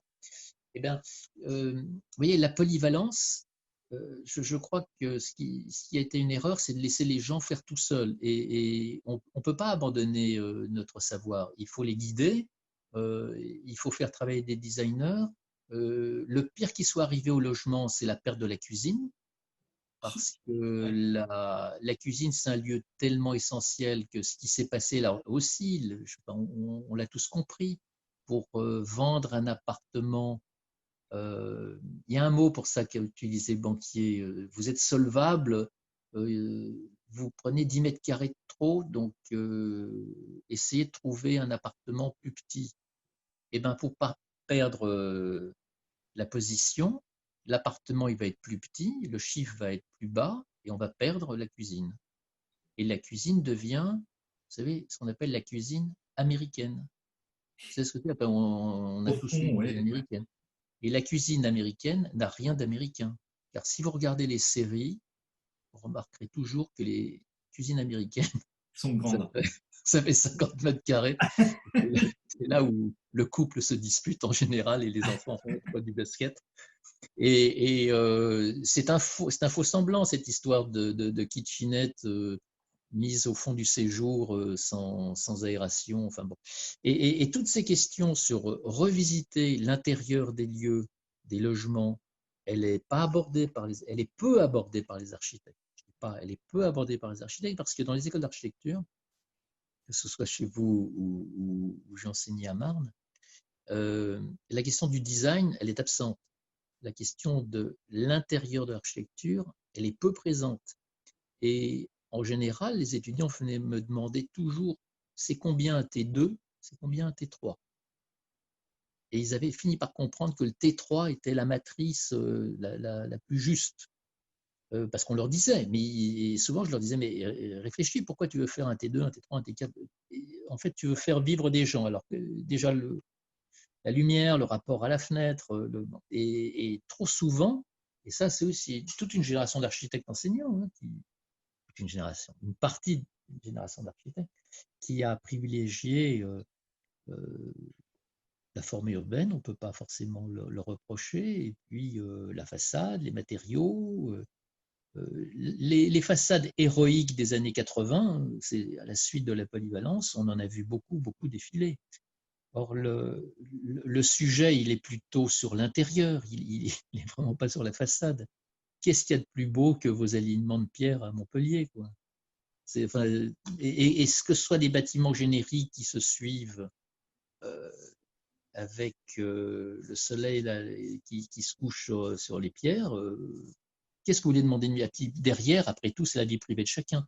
Et cette vie privée, il faut qu'il y ait des professionnels pour aider les gens à réfléchir si on doit perdre la cuisine, si la salle de bain est peut-être plus petite, des industriels qui nous aident à construire ces lieux, de réfléchir aussi à la chambre. La chambre, elle dort, vous lui, allez, je lui donne 8 heures et le reste, elle dort aussi. Sauf pour que quelques débats amoureux peut-être. Mais c'est vraiment une redistribution de la surface qui n'est pas, qui est vraiment pas du tout dans la culture des gens qui nous commandent le logement. Là je parle vraiment du logement. Hein. Alors qu'on l'a vu évoluer dans le bureau. Dans le bureau, c'est parti beaucoup plus vite. Mais il y avait une raison dans le bureau. C'est qu'on s'est rendu compte que quand les bureaux étaient cloisonnés, on perdait à chaque fois 2 mètres carrés par rapport à des bureaux décloisonnés. Donc, on a resserré les travailleurs sur les plateaux en donnant des ambiances open space. Et puis après, quand il a fallu encore resserrer, on a inventé le flex office. Et le flex office, c'est-à-dire que vous avez un ratio qui peut descendre jusqu'à 7 mètres carrés d'utilisateurs de bureau. Et pour ça, vous en exclusez en disant, mais il y a des gens qui viennent le jour pair et des gens qui viennent le jour impair. Vous allez voir ce que ça va donner avec le télétravail. Et le Covid. Et le Covid, bien sûr. Bien sûr. Donc, c'est vraiment, enfin, ce qui est intéressant dans ces questions de recherche, c'est nous, quand on a commencé à travailler sur la réversibilité, c'est arrivé lorsqu'on nous a interrogé sur une résidence étudiante. C'était plutôt un concours d'idées et on avait 5 mois pour faire le concours. Et j'ai fait travailler mes étudiants.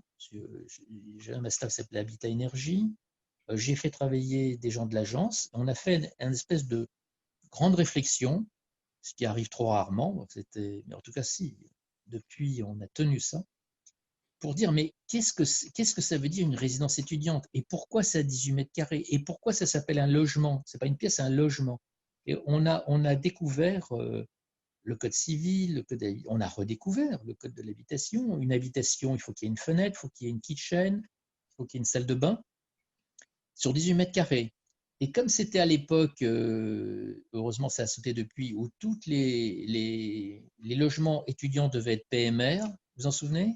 Oui, oui. Une folie, quoi, une folie totale.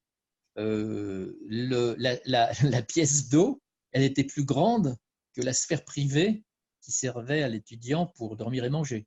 Et justement, alors l'étudiant, lui, il passait un quart d'heure dans sa salle de bain. C'était complètement stupide.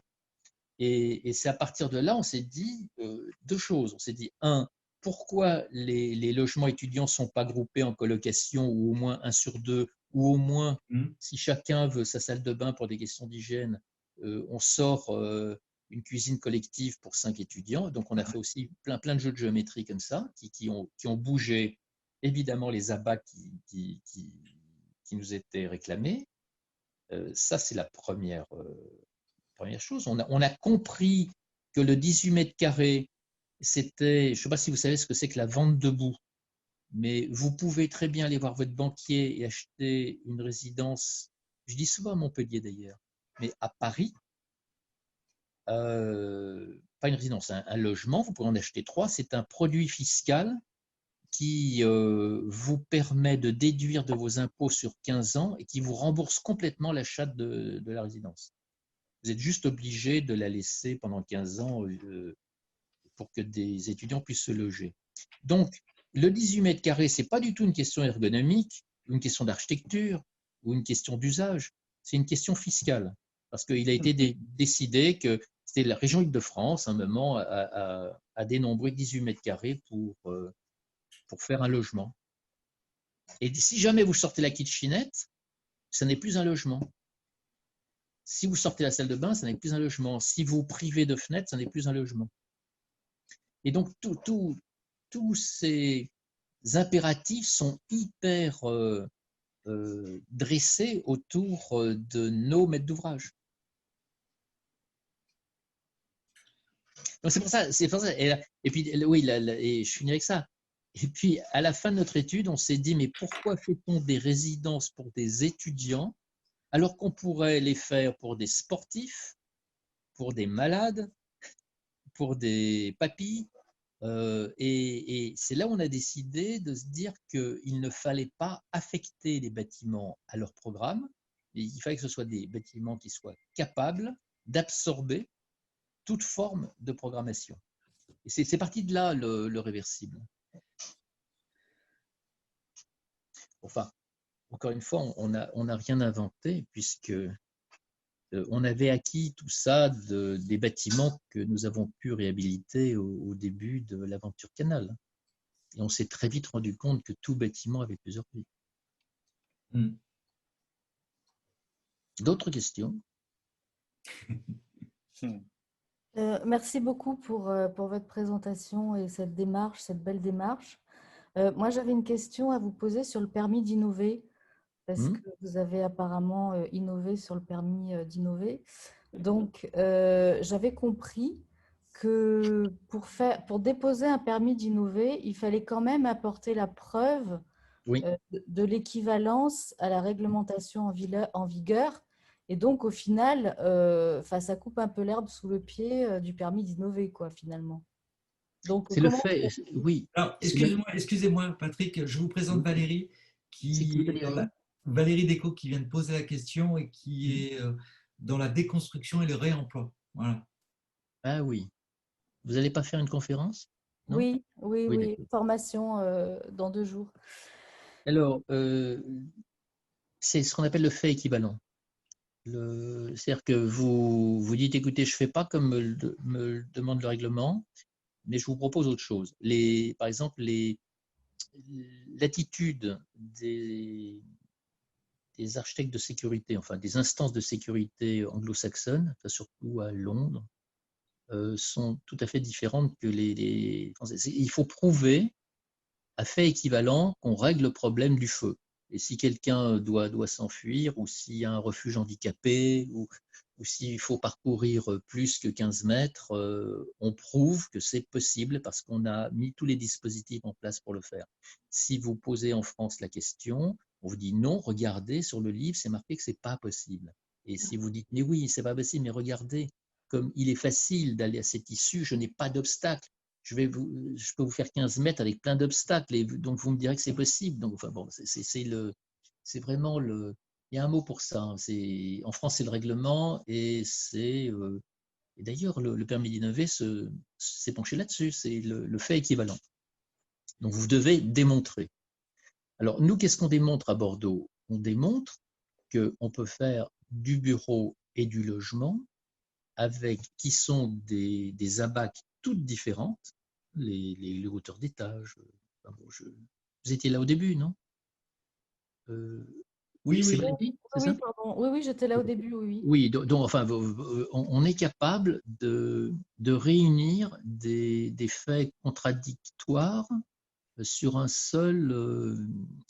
dans un seul domaine. Et c'est ce qu'on appelle hybride. Donc, et nous, c'est d'être capable de dire on ne détermine pas. Alors, on va le déterminer pour faciliter la vie de notre permis, mais on ne s'oblige pas à avoir une affectation ad vieternam, quoi. Vous me suivez? C'est Oui, sur oui. ça qu'on va jouer. Et des dérogations, on en aura. Je vous donne l'exemple d'une dérogation. Tout à l'heure, je parlais des véhicules. Si je prends disons, 50 logements, j'ai besoin de 50 véhicules. Si je décide que c'est du bureau, j'ai besoin de 25 véhicules. Je schématise. Hein. Donc, on va trouver un court moyen pour avoir peut-être 30 véhicules. Parce que je ne peux pas, sur la durée du bâtiment qui aura, disons, 50 ans de vie, je peux faire des recherches, des espèces de calculs pour faire des hypothèses bureau-logement qui ne donneront ni l'un ni l'autre. Vous me suivez? Je suis clair là? Tout à fait. Bon, donc ça, c'est une dérogation, ce qui va nous permettre de s'engager à prendre moins de places de parking, parce que les places de parking ne sont pas sous notre immeuble, elles sont dans un parking silo, où on est obligé d'acheter des places de parking en amodiation, comme cela se prononce. Et c'est Bouygues, d'ailleurs, qui était à commande, qui a construit ces silos, et il fait raquer, évidemment, le propriétaire de l'immeuble. En disant le PLU, et encore, c'est même pas ça. Le PLU de Bordeaux, il demande 0 voiture. Le PLU, enfin, les règles de la ZAC demandent 1 voiture par logement. C'est normal, hein, ils ont pensé à la communauté, à la voiture. Bon. Et nous, on va déroger à ça. Donc, on va déroger à ceci. On aurait pu déroger à la hauteur. IMH, je ne sais pas si vous connaissez, immeuble de moyenne hauteur en habitation. Désormais, on peut monter à 50 mètres, mais on ne l'a pas fait. Et les dérogations, justement, on finit le dossier là, on est en train de les chercher. C'est pour ça que quand je vous disais, on peut construire un immeuble réversible sans avoir à le dire ou à trop se compliquer la vie, c'est juste nos outils d'architecte qui nous permettent de réfléchir. Pour moi, c'est plus une réflexion de société. Et c'est vraiment ce qu'on vit tous les jours avec les bouleversements de ces derniers temps. De réfléchir comment nous on peut vivre, comment nos enfants vont vivre demain, est-ce qu'on peut devancer ça? Et je trouve que c'est vraiment enfin, c'est notre boulot, quoi. Les architectes doivent contredire les faits actés depuis trop longtemps pour tenter de faire vivre le plus agréablement des familles, ou faire travailler le mieux possible les gens, quoi. Et c'est sûr qu'en écoutant les infos, en lisant les journaux, enfin, vous vous rendez compte que le monde il est en train de précipiter des bouleversements dans tous les sens. Or, on vous parle toujours de résidentiel T2, T3, on vous parle toujours de bureaux où vous irez de moins en moins souvent. Bon, j'ai d'autres exemples. Oui, effectivement. Mais permis d'innover, vous trouverez très facilement sur Internet. Il y a plein de documents parce que vous avez le permis d'innover et vous avez le permis d'expérimenter. Et tout ça, ce sont des suites logiques de plusieurs gouvernements, plusieurs cabinets qui ont fait éclore cette loi Elan avec le permis d'innover puis d'expérimenter. Vous avez une littérature, et si jamais ça ne vous suffit pas, ben vous me le dites et j'ai des petits résumés de tout ça. D'accord, merci. Merci bien. Ben, merci. Et vous faites quoi, Valérie? Vous faites Moi, je suis architecte et vous vous intéressez au recyclage, c'est ça? au réemploi. Au réemploi. D'accord. Voilà. À Marseille, on a créé une structure qui s'appelle Rédificaré et qui fait de la recherche depuis 4 ans sur le réemploi. Et on commence à avoir expérimenté en fait des projets avec du réemploi. Et en fait, notre but étant de créer une filière de réemploi de matériaux de déconstruction quand la déconstruction est nécessaire, en sachant bien sûr que comme vous, on prêche pour la reconversion des bâtiments ou pour leur réhabilitation ou Réparation. plutôt que la démolition. Vous pouvez utiliser ce terme parce que si vous utilisez des pièces détachées, vous allez, sans parler de bricolage, hein, mais c'est vraiment de la réparation, quoi. Vous connaissez forcément les travaux de Rotor. Oui, bien sûr, on est en contact avec eux. Vous êtes en contact avec eux. Dans le livre, c'est dans le dernier, oui, dans Transformation, il a participé, il a un papier sur le sujet. Les réversibles, c'est aussi du réemploi. Hein. Oui, complètement. Tout à fait. Bon, plus on sera nombreux sur ce terrain, on y arrivera. Oui. Et puis, on a vraiment besoin des architectes, comme vous venez de le dire, pour changer en fait la donne.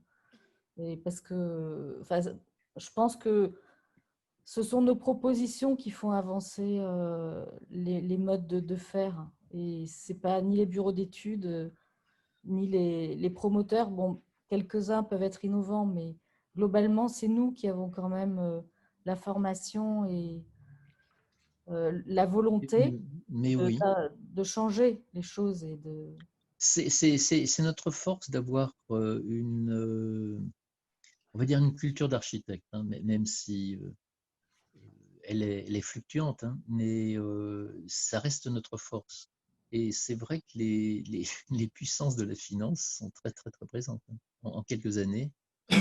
Mais encore une fois, vous dire que vraiment, quand je vous dis que la branche immobilière de Paribas et Alterea Cogedim viennent nous voir, c'est qu'ils se posent des questions. Donc c'est le moment,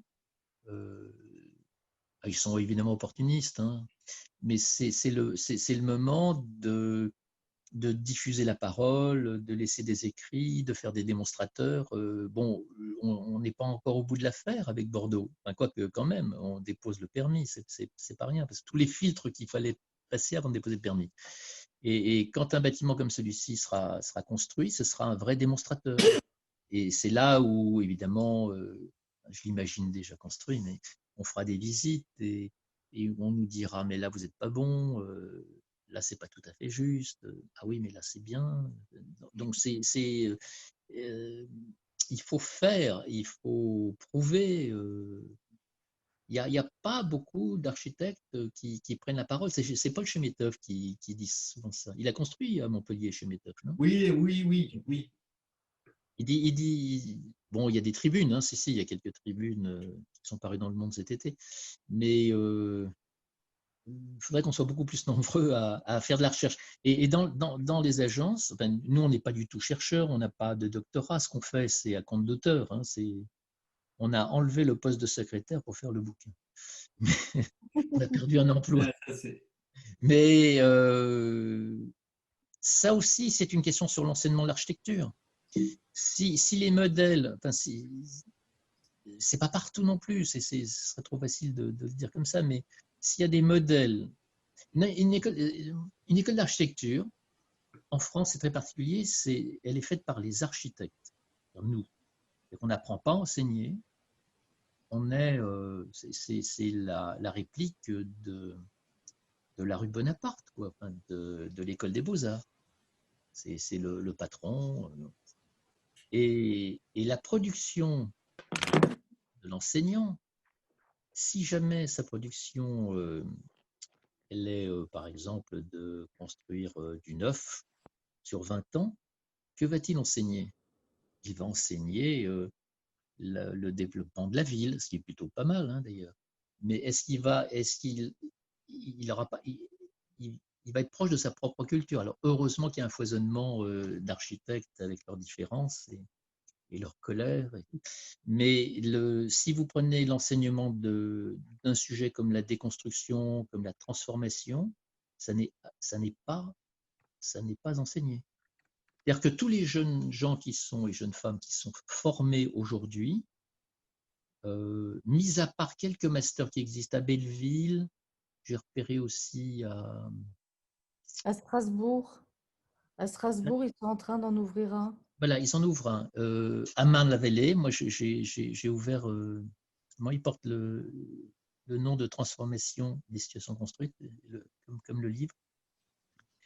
À ne pas confondre avec Chaillot, parce que Chaillot, c'est vraiment monument historique. Eh bien, on peut s'interroger, mais c'est mon temps hein, maintenant, on peut s'interroger sur la vacance qu'il y aura sur peut-être 10 années d'enseignement d'architecture où la culture du déjà là n'aura pas été prise en compte pour toute une génération d'étudiants. Parce que enfin, vous êtes tous passés dans des écoles d'architecture, vous avez fait des jurys, vous avez été enseignants. Quand vous regardez la production globale, c'est fabriquer la ville, ce qui est encore une fois évident. Mais il faut bien qu'on se retourne sur la ville fabriquée pour pouvoir avoir des stratégies, pour comprendre quelle politique, pour savoir comment on peut faire muter les matériaux en les récupérant, comment on peut travailler avec les assurances et les bureaux de contrôle pour qu'ils acceptent une porte PV, qui est un PV, soit reposé dans un autre site. Je suis sûr que c'est un sujet, Valérie, que vous devez avoir. Enfin, tous ces sujets, c'est vraiment de la stratégie, c'est presque du Sciences Po dans les écoles d'architecture, et c'est comme ça que les architectes vont devenir plus forts. Et s'ils se servent toujours des armes des années 80, ça n'ira pas, quoi. Je disais souvent aux étudiants que si ils ouvraient le 20h, ils regardaient toutes les actualités, que ce soit en national ou international, ils pourraient toujours trouver une place où l'architecture aurait le droit de parler. Tout, quand on regarde le chômage, quand on regarde les sans-abri, quand on regarde l'agriculture, quand on regarde l'érosion, les architectes, ils peuvent se placer partout. Sauf que si c'est toujours le grand dogme de l'architecture comme ça l'était au début du XXe siècle, magnifique, hein, c'est pas possible que ce soit la même qu'au XXIe. Donc il faut changer un peu les logiciels. Mais en fait, j'ai l'impression que ça vient des étudiants, ça vient pas des enseignants. La réclame, oui, c'est vrai que la réclame vient des étudiants. Quand je vous disais qu'un étudiant me demande qu'est-ce que c'est qu'un T3, vraiment, ça m'effondrait, quoi. C'est comme un étudiant qui me disait combien je mets pour les gaines. Et je dis où sont tes gaines? Un immeuble de logement. Hein. Elles sont dans le noyau central. Et je dis mais pourquoi tu as un noyau central? Et ces questions, ils ne se les posaient pas. Alors, une jeune fille, 20 ans, qui connaît peu, elle sait déjà, elle croit savoir qu'un noyau, technique, ça se met au centre du plateau. Et quand tout à l'heure, je ne dis pas que c'est juste, hein, mais j'ai fait la démonstration qu'au contraire, ce noyau, il devait être dans l'épaisseur, à l'extérieur en tout cas. C'est une question qui ne pouvait pas se poser. Et c'est là où je trouve que si des enseignants ils laissent passer ça, c'est pas bien, quoi. Comme ça va même très loin, parce que comme on épaissit les façades des bâtiments, on peut très bien s'interroger sur ce qui passe dans les façades des bâtiments. Et il y a beaucoup de réseaux qui peuvent passer dans l'épaisseur d'un bâtiment, entre sa thermique, entre habiter la fenêtre, entre peut-être repositionner les cuisines dans les périphéries maçonnées. Enfin, tout ceci est une vraie réflexion que j'ai peu entendue, et pourtant j'ai fait toute ma vie d'enseignement, de ce que, oui, des étudiants, et comme vous dites, eux, ils ont cette réclame. Alors, et je sais pourquoi ils ont cette réclame, parce que c'est la peur de ne pas avoir de boulot. Ouais, c'était un grand plaisir, hein. Je pense que je ne sais pas s'il y a des questions. Quelqu'un veut rajouter quelque chose? Non. Ouais. Je vous enverrai, peut-être que je mettrai je téléchargerai, parce que je vous mettrai les 2 bouquins en PDF avec les attestations. Il y en a qui les ont déjà, ceux qui ont fait la formation, et ceux qui ne l'ont pas fait auront les 2 PDF avec les attestations de présence à la conférence. Voilà, en tout cas, Patrick, merci beaucoup. Moi, je vous dis, écoutez, en 2021, on vous présentera aussi nos nouveaux programmes de formation. Et comme je disais à Patrick, à un moment aussi, c'était un peu compliqué d'avoir les 2 activités, mais c'est un outil, quoi. C'est un outil pour diffuser des idées. Voilà, donc je suis super content que vous ayez accepté cette formation. Cette conférence. Comment? Formidable, formidable de faire ça. Écoutez, initiative. Je vous remercie beaucoup, Patrick. Voilà. C'est un grand plaisir. Thierry, moi je te remercie à toi d'organiser ça également, de prendre ce genre d'initiative souvent. Félicitations et merci. Ça m'a fait plaisir, et il manque des maîtres d'ouvrage, mais on réussira plus tard, peut-être cet été, enfin à la 2e session de formation sur transformer pour demain. Si on a des maîtres d'ouvrage, Patrick, et je serai en association peut-être avec les SAUE et la Fenêtre, ou dans ce cas-là, on verra si on ne peut pas organiser de nouveau une conférence un peu plus importante. Je veux dire, avec des maîtres d'ouvrage, voilà. Et je pense qu'il faut cerner sur un sujet. Là, j'ai été un peu tout terrain entre le réversible et la transfo, qui se rejoignent, hein. Mais peut-être c'est comme souvent, il faut avoir un sujet extrêmement bref sur lequel on est tous capables d'échanger. Et justement, et comme j'ai trop parlé, faudra couper, hein, Thierry. D'accord. On en reparle. Allez, quel boulot, quel boulot. Ouais. Bon, merci, au revoir à tous. Merci infiniment. Et j'ai une adresse à Montpellier si je repasse, hein. Ah oui, il faut nous prévenir là, Patrick. Bien sûr, bien sûr. Merci. Au revoir. Allez, salut. À bientôt. Bonne soirée. Soirée. Bonne soirée à tous. Soirée. Je vous dis à bientôt et merci. Ciao à tous. Au revoir. Au revoir.